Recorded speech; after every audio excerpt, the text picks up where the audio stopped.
Maayong gabi sa tanan. Mga higala ug mga igsuon, ayaw mo katingala nga sa matag ingon ani nga mga butang nga tawag ining magisguta mahitungod sa pulong sa Ginoo nganong dili man gyud sa plaza. Ngano man tungod sa inungdan nga kini manggong plaza manggod mao manggod ni ang lugar o luna nga diin klase-klaseng tao ang niya dinhi. At the same time, gawa sa klase-klaseng tao, klase-klase pong pagtuang ni adinhi.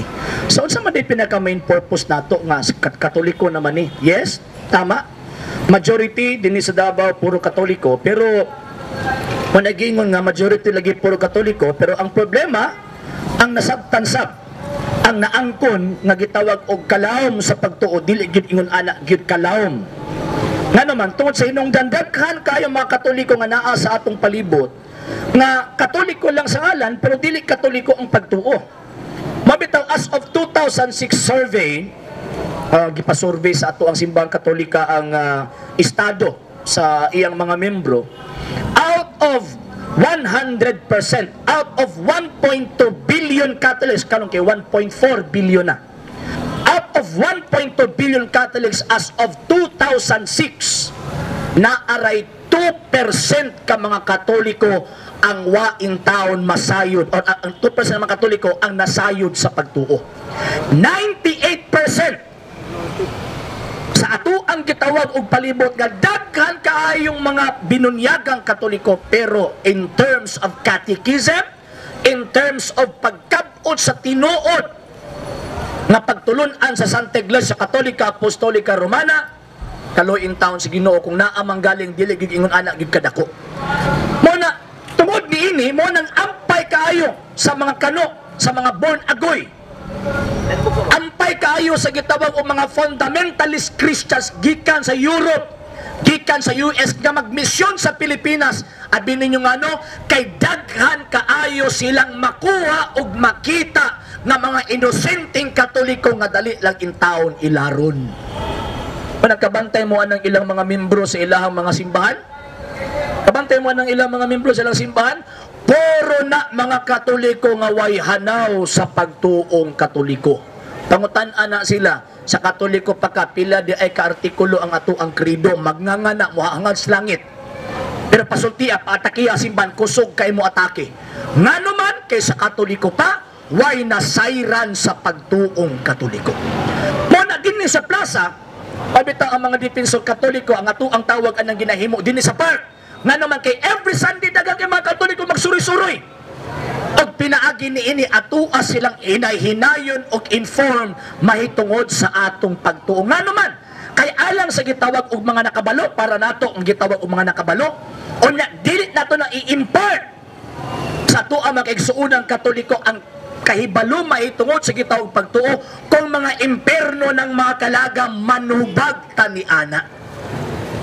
O nga bilib kay ko kasi Remeo kay bisag asa ibutang bit-bit ng speaker nga naman kay ang responsibility to save souls naa sa iyang una-una. Nga naman kay sumala pa sa balaang kasulatan 1 Timoteo kapitulo 2 bersikulo 4, sumala pa ni San Pablo ingon pa niya kay buot sa Dios ang tanang tao maluwas og masayod sa kamatuuran. One of the requirements nga malangita kanang nasayod ta kung unsay tinuod.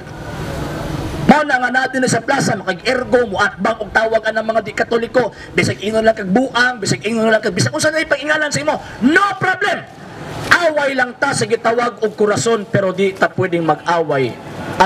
Away lang ta sa rason pero dili ta pwedeng mag-away sa gitawag og kurason.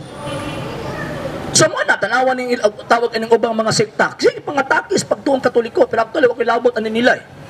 Ang pinakapunto kini mga inosenteng Katoliko nga naa dinhi nga dali lang iraron ani mga tawhana. Anong maingon man ta nga dali lang ilaron? Nga naman si Kristo nagdagtukod og iyang iglesia pagkatapos pagkahuman nagigupiting siya pud ni sila. Diba? Usa na kapagbugal-bugal kang Kristo? Usa na kapagbugal-bugal sa manluluwas nga nag-create po din mga tawa na pagpakikumpetensya sa manluluwas. Kanya ang pinakabaga pagignaang ani mga tawahan kay kana pagigilang gitukod ila pag ipahid kay Kristo nga si Kristo kuno ang manluluwas pag sure mo kanang inyo inyong gipasakupan nga pundok basta dili gani na Romano Katoliko, kanang punduka nga imong gipasakupan piki na. Bisan pagkamilyon kamo angkon, kamilyon tamo angkon na kining pundok atong gipasakupan iya ni Kristo, magpabilin ang kamatuoran na kanang punduka. Gitukod gyud nagtao. Kung gitukod nagtao, subuot ipasabot dili gyud na manluluwas. So kung dili na manluluwas, kung ma-convert nila, moadto ta sa ila, asa man tala dadon? Kung di na manluluwas, sigurado gyud ma-imperno gyud ta. Diba? Di pa po. Namahayag pa ko po. Namahayag pa ko. Kay tawag ining niya pagkahuman, lisod biya po kaayo ning tawag ini mga tao bitaw nga magsigi og kana bitong kani luwas nami nya pagkahuman galaroy-laroy pa ning kalibutan na. Di ba? Luwas namin. Kita makatoliko nito o mang luwas na ta by grace. By grace ha. Objectively yes. Pero subjectively not. Nga naman, ingon pa ni Kristo ang mupadayon og mulahutay maluwas apan ang dili impas. Pasensya na mo kayo nga nag-short ko ha. Pag-ipasulti man dyan ko ni Sir Remigio. Ako takto, di ko musulti ba sa mag-short ko kay bugal-bugal sa programa eh. Okay. So, karon. So, muna. So, makita nato nga ang Kristo nagtukod og iyahang iglesia. Gikan sa unang siglo hangtod ng existido na nga naman kay ang objective ni Kristo ang tao tanan maluwas. Tanang matao aning kalibutan na maluwas. Manay gusto ni Kristo objective ha. Manay katuyuan niya nga ang tanang tao maluwas. Question, ano sa aman ta maluwas? Kadang bulingkod lang ko, mabasag Biblia niya. Mingon ko, nito ako. Luwas sa dayon ko. Pag-sure ninyo eh. Una mo mga tawahan na ambulansya na kulang ano nila. Ambulansya na natin. Tipa. Ulat lang sa. Ambulansya na kulang ano nila. Kaya ang sakit ano yung mga dili Katoliko, murabag mga tao dito nga naay diferensya. Pasensya na ha, pero nga naman, tungod kay kusog kaayo mag-create og mga butang nga wala na hitabo sa realidad. For example, tagaan mo og tawag anang panalitan. Ang Katoliko iyasyawa kay nagsimpag Diyos. Diyos ba natong pag-ila ng mga larawan? Dili. Pero grabe sa imagination, nga Diyos na. So, buot ipasabot, diferensyado. Naay diferensya. Ikaduha, tawag na example, luwas na baka, luwas na ko. Siguro namatay sa makausa og tapos niya na hukuman siya. Kung luwas na ka, anong wagi pa makagukon? Diba? Diya palang daan, diferensyado na. So, kining mga tawana, kusog kay nagbasa ng Biblia, nagdamgo og mga butang nga dili mooy nahitabo sa tinuod or sa realidad. Manan ambulansya na kulang aning mga tawhana, mo para bigay mo kusog mo nga ikaw buang ka, ikaw tawag anang kuan ka, sus Ginoo ko yung taon oy. So kada lang ambulansya na kulang ano nila. Karon, ingon sila, kami basta magbasa mig Biblia kasabot gyud mi. Kasabot mi basta magbasa mig Biblia. Kanang Katoliko ulat sa lagi, ulat sa. Wala pa ko naman sa kong istorya ba. Ang ano, nainitan ka?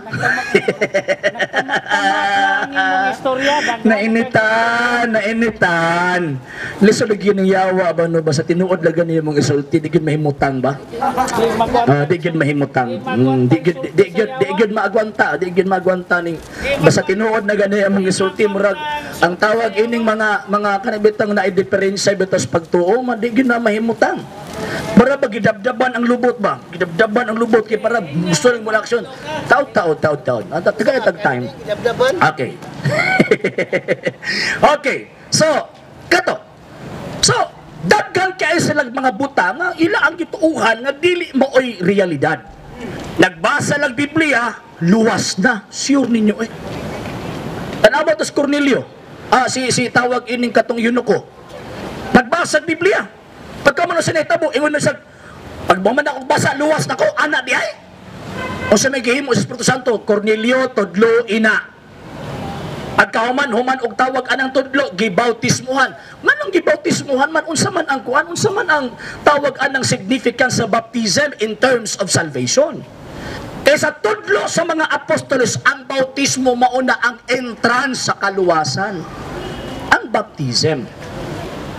Nya, mingon sila nga, wala na bunyag, wala na ubang mga sakramento, kay mutuo lang ko, luwas na ko, giluasan ka lang, dako ka ng luas, imong bakba. Tambalin na intawag tawas. Wala na ko. Batcha. Ayaw daw ako nadlok, paminaw sa. Kay panahon pa man ako ang muyaw-yaw ron. Ulat lang sa. Paminaw. So, kana. So, makita na to ha. Nya karon, mingon sila nga, pag Katoliko gani ang mubasa, di nakasabot sa Biblia. Pero ako, nagbasa ko sa Biblia, kasabot ko. Kay naaman sa ko ang Espiritu Tunto. Ano naman? Ganina, nagkatubang to ganina, ingon sa kasabot do, sa gitagaan ako sa problema sa Biblia. Dito kang San Mateo, si Kristo nagampo nagapa. Dito kang San Lucas, si Kristo nagampo nagluhod. Asa may tinuod ana nga pareho naman ang hitabua. Ingon din siya nga, clerical error. Kung clerical error, so kabasa ka sa original. Kabalo man ka sa tamang translation. Clerical error man ka, di pagkabasa. O kiusan mo pagkabalo clerical error. So, di ba? Subot pasabot, siya mismo nag-angkon-angkon o mga buta nga dili maoy tinuod o dili maoy naa sa realidad. Panaluoy kayong mga inosenteng Katoliko aning mga tawana o tanawara. Mo na tawag anang kuan nga nagi diferensya mag sinaigo ganina sa giingon nga buang.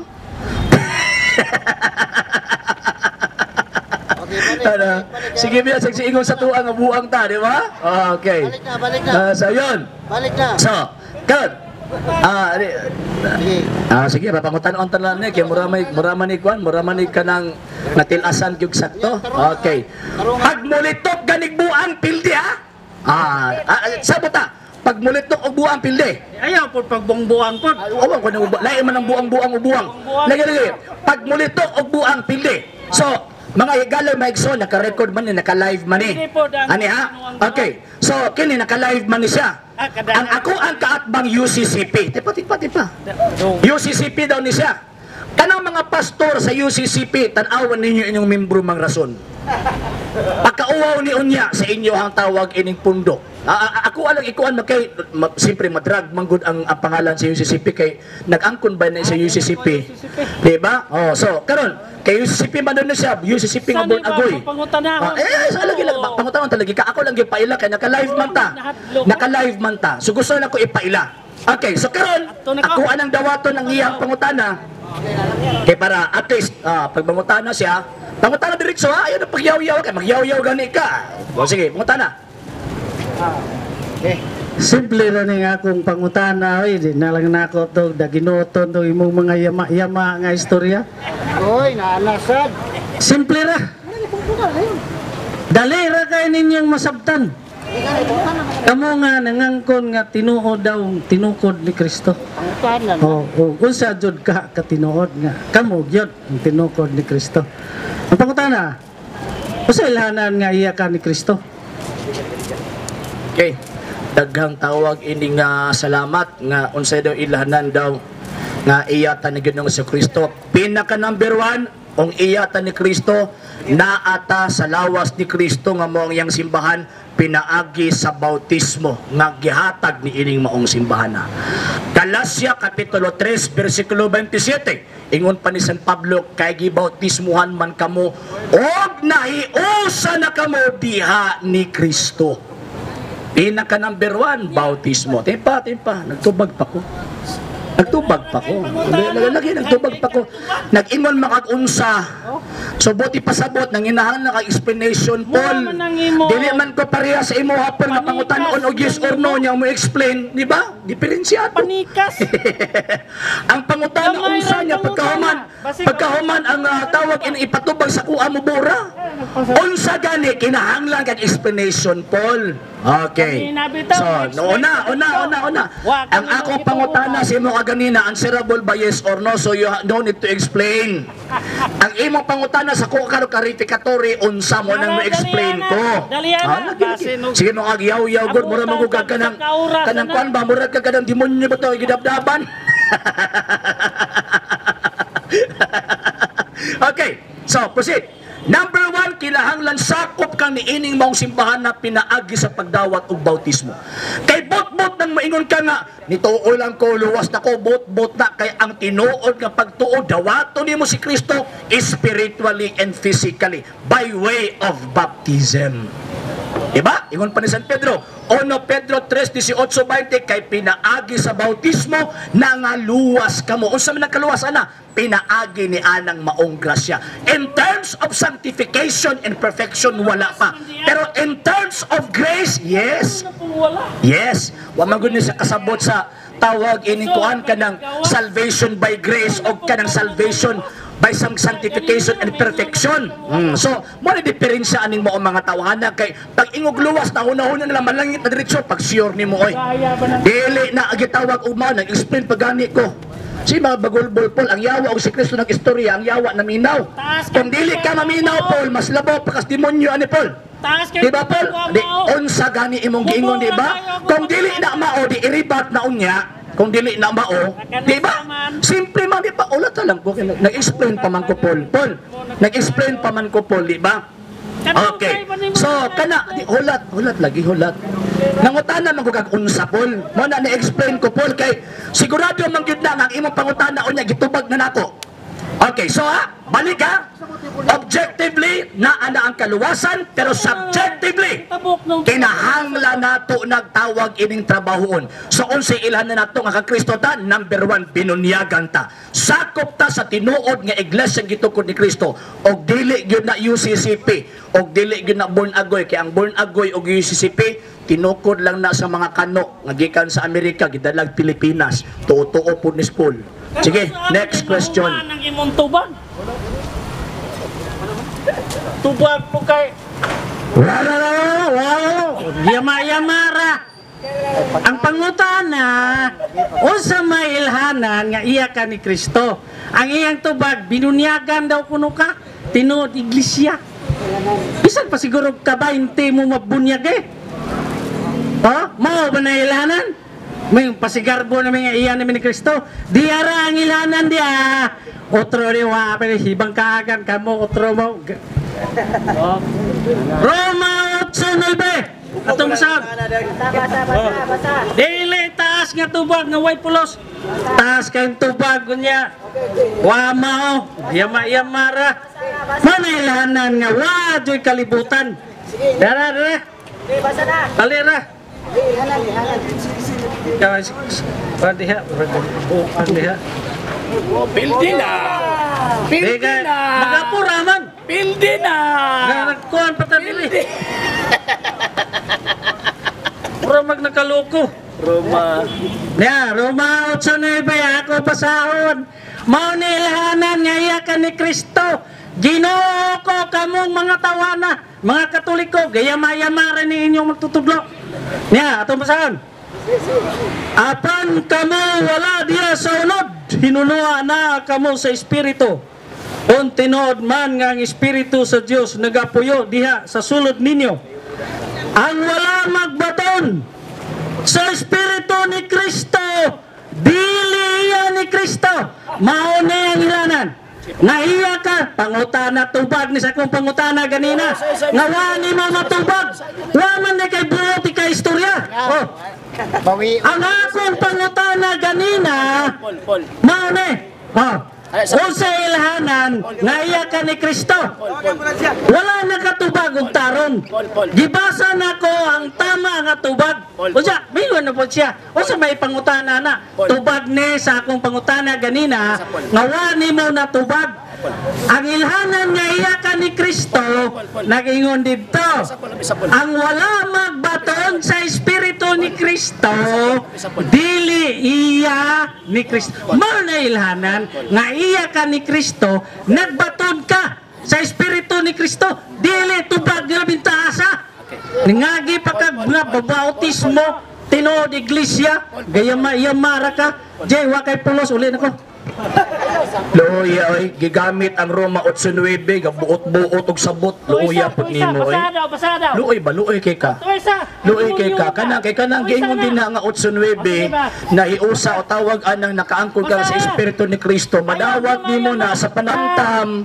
Kining giingon din nga nakatagamtam sa tawag anang espiritu ni Kristo. Refer na dito sa pagdawat ng Kristo pinagi sa bautismo Paul. Luoy nimo Paul oy Paul luoy in taon kay Paul ani balik ko na to. Basahon na to Basahon na to. Ang demonyo Paul, ang demonyo Paul, kaptura po nakaila sa iyang isig ka demonyo Paul. Natingala lagi ko nimo Paul, kay nakaila lagi ka Paul. Ayaw nagyama. Okay, sige, basahon na to Basahon na to 8:9. Ngaingon ba din nga dili bautismo kay mo man iyang ilahanan daw kuno ni basahon na to. Apan Pilde!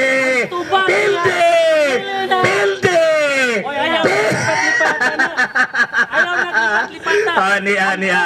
Okay, apan wala na kamo magkinabuhi nga minanduan sa tawanong kinaiya kung dili sa espiritu. Kung tinuod man o galing nga ang espiritu sa Dios anaa sa inyong kasing-kasing kadtong walay espiritu ni Kristo, dili iya ni Kristo. Ay ang question, anus ana to madawat si Kristo be kanang buot-buot nimo tuo lang ko luwas to ko Paul dili Paul dara Paul dara mo itubag San Pablo gihapon Paul Galacia Kapitulo 3, versikulo 27. Mo ni tubag. Mo ni tubag ni tawag ini ni San Pablo Paul. Ani apol haluya pud di mo Paul. Oy gabasa-basa ko kasabot Paul. Ni 27 Paul dira Paul. Okay. Gibunyagan na kamo aron maiusa kang Kristo. So katong giingon nimo in town Paul yamaan nimo sabot Paul di in town to mao Paul kay kanang giingon nga pagdawat kang Kristo Paul pinaagis bautismo Paul mo nang kinahanglan magpabautismo mo ana pareha nimo Paul maimperno yung ka ng kalaki nimo kagabuot-buot kagasabot-sabot ka ng kasulatan nga wa ka kasabot unya sumala pa ni San Pedro kanang mao mga tawhana gipangganos demonyo na agiwan giyama-yamaan og sabot ang nakasulat sa balaang kasulatan luoy pud aning puloy. Sus Ginoo ko in town UCCP kaning mga tawag ining members sa mga sa UCCP. Ay, debate pa di talaga usik-usikan panahon. Di talaga usik-usikan og panahon. Dili ba di naka-usik-usikan panahon kaluoy bagyod in town nimo. Dili ako may speaker Paul. Ako may speaker Paul. Luoy pud nimo Paul ay Paul.